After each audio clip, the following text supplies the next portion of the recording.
Okay. So that means they were completely destroyed, Okay. and nothing remained of There's them. no evidence. Yes, because you know when you use the portable nuclear device to destroy a missile, there will be nothing remain.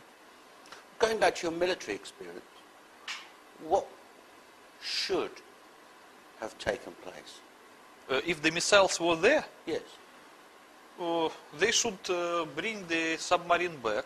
Then they should create a commission, which will consist of the constructor of the missiles and the constructor of the warheads, Yes.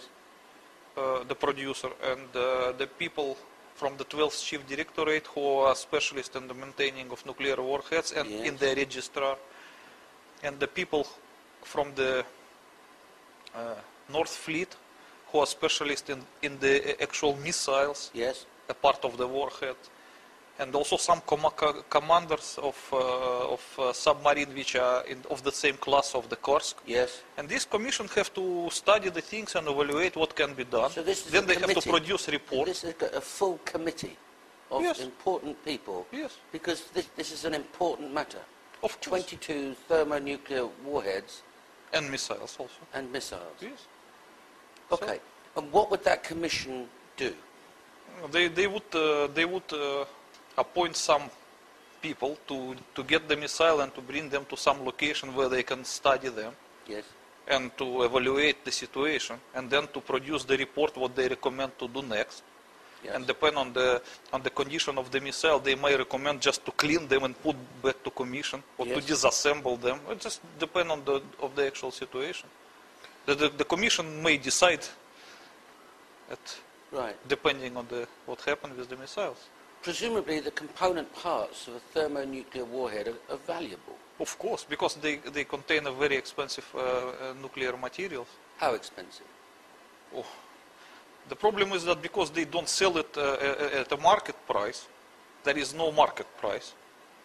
But still, I guess that a kilogram of weapon-grade uranium should be, I don't know, maybe over 100,000 US dollars. And a kilogram of plutonium, which is even more expensive, is probably 10 times as much.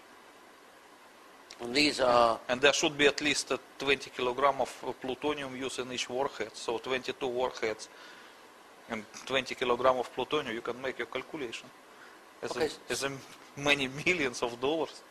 Okay, so weapons-grade plutonium and weapons-grade uranium is an extremely valuable item, but it's also an item, presumably in Russia, which is carefully controlled.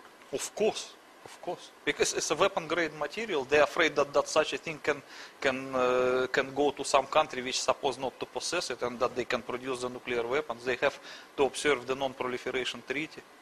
So and they're afraid of terrorists also. Sure. So there are clear, designated control factors that have to be observed within Russia. Of course, and besides of all, you know that the weapon-grade uranium, even though you don't really need to be used as a weapon, you can still use it for diluting the other uranium to produce reactor quality uranium. Right. And so you can always find use of it. So you're never in your wildest dreams throw it away? No, why should you? It's like a gold, it's more expensive than gold. Why should you throw the gold? Have you any experience in your time in the 12th Directorate of ever this kind of material being thrown away before? Look, I was not particularly the specialist in the nuclear materials. As I told you, my specialty is a little bit different, but I can confirm for you that is for sure not. Okay. When some nuclear warhead is to be decommissioned, the material from it will be in the most of the cases, this warhead will be simply remade into something newer. So the material will come out and turn into something else? Probably it will be just used in the next warhead, in the next generation of warheads. Okay.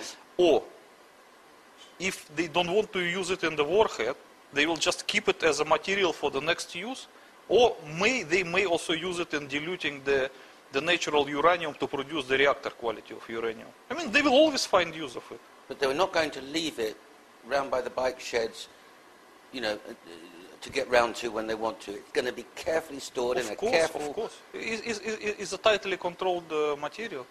Okay. So your only explanation for the destruction of the missile and the warheads coming from the Kursk is that they weren't there, and that's why they were destroyed, to hide the evidence? Yes. Because, of course, it would be embarrassing for the rest of the world to be aware that the Russians had misplaced 20 missiles. 22. 22 missiles. Well, 21. We know where one of them is. Yes. Okay. And some American officials believed that 2 of them were used, the warheads used in the planes that hit the World Trade Center. So that we can argue whether the terrorists still have 19 or 21. But no one will ever know, because if they were, they would turn to dust. Okay, so that's got to be the cause of some discussion between the American government and the Russian government. Yeah, of course. Backwards and forwards. And definitely it was.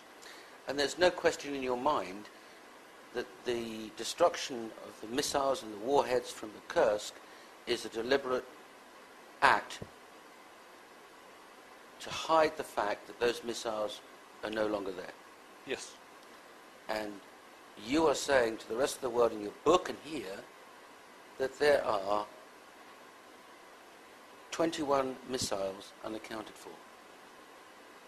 22 minus 1. Yeah. Yes. The one fired into Pentagon.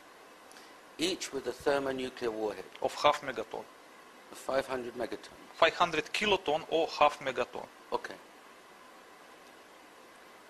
A 500 kiloton warhead detonated in the middle of London. What would that do? It depends on how high will be the altitude. If, let's say, the altitude will be a half kilometer, it will just destroy the entire London, I guess. If on the ground level, maybe a little bit less, maybe 70%. But the most of London will be destroyed in any case. Let me really like a big Hiroshima, 20 times as much. Let me be absolutely clear on what you're saying and what you said in the book. This material is unaccounted for. This is the evidence. Here is the book detailing who did it, what happened, and everything else. This is my evidence. This is my testimony. Prepared to go to court. I've been to the American... I've given you the book to the American Embassy. I've given it to the French Embassy, all the information. Yes. And the American Embassy, just help me with this, haven't come back to you and said, can you tell us about this? No. Because they already know. They haven't come to you and said, is there anything that you can tell us that will help us to find out where these other missiles are? No, definitely not. Even if they thought you were stark raving mad, and I'm sure that they don't, why wouldn't they come to you and say, can you help us with these... I was surprised either. But it seems that they are satisfied with what they know. That could only bring one explanation. No, actually there could be 2 different explanations. One is that they are satisfied with what they know. And the second thing, that the high-ranking officials just told to those low-ranking who talked to me not to talk anything about this and just forget the matter. It might be both. It might be that those guys were ordered by their superiors not to continue this inquiry. I beg to differ. I refuse to believe that senior officials within the American government would ignore the possibility that there might be 21 missiles somewhere unaccounted for. The only explanation that I can think of, subject to what you may say, is that they already know where they are. I don't know. I have no explanation either.